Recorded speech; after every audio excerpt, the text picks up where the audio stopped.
झटपट रिव्हिजनच्या पुढच्या पार्टमध्ये मी सुप्रिया तुम्हा सर्वांचं खूप खूप स्वागत करते। तुम्ही पाहताय वॉरियर ऑफिसर एज्युकेशनल प्लॅटफॉर्म, फक्त लढण्याची नव्हे जिंकण्याची तयारी। तर आजच्या लेक्चरमध्ये आपण अर्थसंकल्पीय खर्च जे आहेत किंवा 2025-26चा जो अर्थसंकल्प आहे त्याच्यामध्ये प्रमुख बाबींवरती जो खर्च करण्यात येणार आहे तो पाहणार आहोत। आता काही जणांना हा प्रश्न पडेल की मॅम एवढं कुठे विचारलं जातं होय तेव्हा?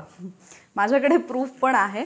हा पेपर आहे संयुक्त गट क सेवा पूर्व परीक्षा 2024चा 1 जून 2025ला झालेला हा पेपर आहे आणि या पेपरमध्ये आयोगाने इकॉनॉमिक्समध्ये एक प्रश्न विचारलाय।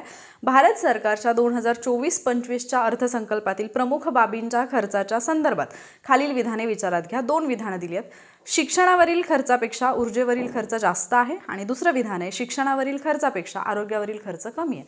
याचा अर्थ आयोग तुम्हाला प्रमुख बाबींवरती करण्यात आलेला खर्च जो आहे तो विचारतो। इव्हन आयोगाने यापूर्वी वेगवेगळ्या योजनांवरती करण्यात आलेल्या खर्चाबद्दल सुद्धा विचारलेलं आहे। मग आपण काय करणार आहोत, 2025-26चा जो अर्थसंकल्प आहे त्याच्यामध्ये जो काही खर्च सांगितलेला आहे प्रमुख बाबींवरती तो खर्च पाहणार आहोत आणि प्लस याची ट्रिक पण पाहणार आहोत। मग जर आपण पाहिलं तर सर्वात जास्त खर्च जो आहे तो संरक्षणावरती करण्यात येणार आहे। जवळपास 4,91,732 कोटी रुपये इतका खर्च केला जाणार आहे। हे जे आकडे तुम्हाला दिलेले आहेत हे सगळे कोटींमध्ये आहेत, कोटी रुपयांमध्ये आहेत, एवढं लक्षात ठेवा। त्याच्यानंतर दुसरा क्रमांकाचा खर्च जो आहे तो ग्रामविकासवरती आहे। हे लक्षात ठेवा, फार इम्पॉर्टंट आहे, कारण या अर्थसंकल्पामध्ये खूप सगळ्या गोष्टी किंवा बऱ्याचशा घोषणा अशा करण्यात आलेल्या आहेत ज्या ग्रामविकासाला चालना देतील। सो ग्रामविकास 2,66,817 कोटी रुपये, गृह विभाग 2,33,211 कोटी रुपये। मी ॲक्च्युली हे आकडे 233-211 या पद्धतीने लक्षात ठेवलेले आहेत। त्याच्यानंतर कृषी व संलग्न कार्य 1,71,437 कोटी रुपये इतका। आता प्रत्येक ठिकाणची आकडेवारी मी तुमच्यासाठी म्हणजे सांगत नाही बसणार किंवा तुम्हाला पाठ करा असंही सांगणार नाही, बट काही प्रमुख खर्च जे आहे ते तुम्हाला कंपॅरेटिव्हली विचारले जाऊ शकतात। शिक्षणाचा विचार केला तर 1,28,650 कोटी रुपये, आरोग्यावरती 98,311, शहरी विकासवरती 96,777 कोटी रुपये, माहिती तंत्रज्ञान व दूरसंचारला 95,298 कोटी रुपये, ऊर्जाला 81,174 कोटी रुपये। त्यानंतर वाणिज्य व उद्योगचा विचार केला तर 65,553 कोटी रुपये, सामाजिक कल्याण 60,052 कोटी रुपये आणि वैज्ञानिक विभागाचा जर विचार केला तर 55,679 कोटी रुपये। आता याच्यापैकी पहिले 4 जे आहेत मला असं वाटतं की तुम्ही ॲटलिस्ट हे आकडे जे आहेत एकदा दोनदा तुमच्या नजरेखालून गेले की लक्षात राहून जातात, कारण याच्यामध्ये पहिले 5 जरी म्हटलं तरी चालेल, कारण इथे 1,00,000 कोटींपेक्षा जास्त रुपयांचा निधी जो आहे किंवा जास्त खर्च जो आहे तो प्रस्तावित असलेला आपल्याला पाहायला मिळतो। त्याच्यामुळे इथून वरचे जरी तुम्ही लक्षात ठेवलेत तरी चालेल। एक रँडमली नंबर जर तुम्ही पाहिला किंवा सर्वाधिक खर्च कुठे आहे तर संरक्षणावरती करण्यात येणार आहे हे तर आपल्याला स्पेसिफिकली लक्षात ठेवावं लागेल।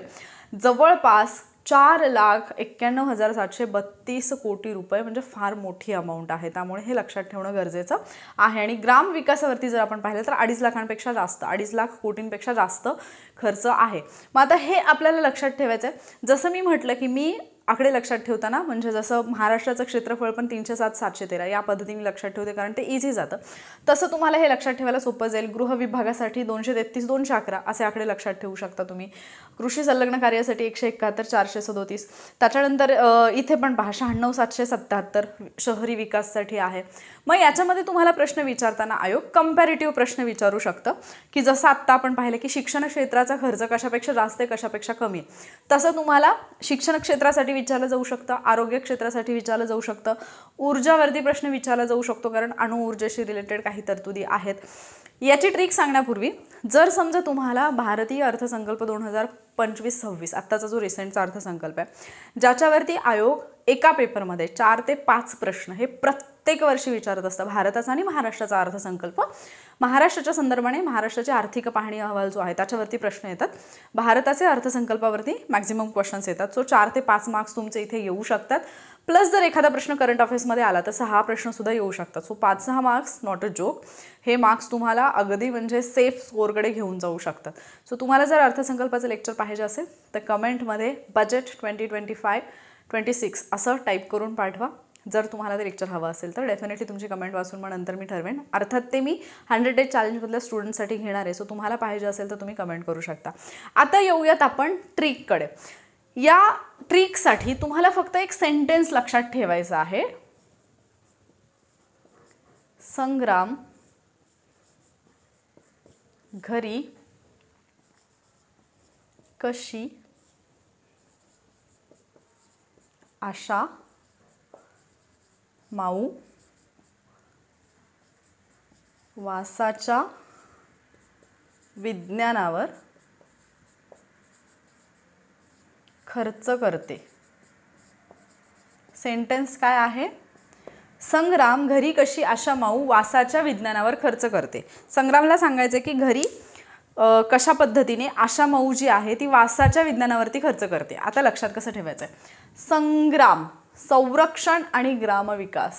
संरक्षण आणि ग्रामविकास पहिले दोन लक्षात राहिले. घरी म्हणजे गृह विभाग, ठीक आहे, गृह विभाग. त्याच्यानंतर कशी, कशीमध्ये कृषी म्हणजे हा जो कृ आहे त्याच्याऐवजी आपण क घेतलाय, आणि शी कृषी आणि शिक्षण. त्याच्यानंतर आशा म्हणजे आरोग्य, शा म्हणजे शहरी विकास आहे, एवढं फक्त लक्षात ठेवायचं. शा म्हणजे शहरी विकास आहे. माऊ म्हणजे माहिती तंत्रज्ञान व दूरसंचार, उ म्हणजे ऊर्जा. त्याच्यानंतर वासाच्या विज्ञानावर म्हणजे वा म्हणजे वाणिज्य व उद्योग, सा म्हणजे सामाजिक कल्याण, आणि विज्ञान म्हणजे वैज्ञानिक विभाग. जर आयोगाने कंपॅरेटिव्ह क्वेश्चन विचारला की कशावरती जास्त कशावरती कमी, तर तुम्ही या एका वाक्याच्या आधारावरती हे सगळं करू शकाल. दुसरा एक मुद्दा असतो की मॅम खूप सगळ्या ट्रिक्स झाल्या, मग लक्षात कशा ठेवायच्या? वॉरियर ऑफिसरच्या ट्रिक्सचं पहिल्यापासून मी सांगते की वैशिष्ट्य हे आहे की ती ट्रिक कशाची आहे हे त्या ट्रिकमध्येच दडलेलं असतं. आपण शेवटी म्हटलंय की विज्ञानावर खर्च करते म्हणजे आपण अर्थसंकल्पामध्ये असणारा प्रमुख बाबींवरील खर्च इथे पाहिलेला आहे. मला आशा आहे की ही ट्रिक आणि जी अवघड वाटणारी आकडेवारी किंवा जे खूपच अवघड वाटतं असं टॉपिक तुम्हाला इझी वाटलं असेल. अर्थसंकल्प कठीण जात असेल तर कमेंट करायला विसरू नका. अर्थसंकल्पावरचं लेक्चर मी तुम्हाला 100% प्रोव्हाइड करून देईन. अँड आय कॅन गॅरंटी अर्थसंकल्पावरचं लेक्चर पाहिल्यानंतर तुमचे अर्थसंकल्पावरचे क्वेश्चन्स बिलकुल चुकणार नाहीत, कारण ते तितक्या व्यवस्थित पद्धतीने डिटेलमध्ये आणि एकदा लेक्चर पाहिले की तुमच्या लक्षात राहील अशा भाषेमध्ये मी ते तुमच्यापर्यंत घेऊन येईन, ठीक आहे. अँड प्लस मी प्लॅन करते 100 डेज चॅलेंजच्या स्टुडंटसाठी अर्थसंकल्पीय लेक्चर झाल्यानंतर त्याच्यावरचे काही MCQs पण घेण्याचं. त्याच्यामुळे डेफिनेटली ते MCQ मी तुमच्यासाठी पण प्रोव्हाइड करेन, पण त्याच्यासाठी तुम्हाला काय करावं लागेल? कमेंट करावं लागेल. या व्हिडिओला लाईक आणि शेअर नक्की करा.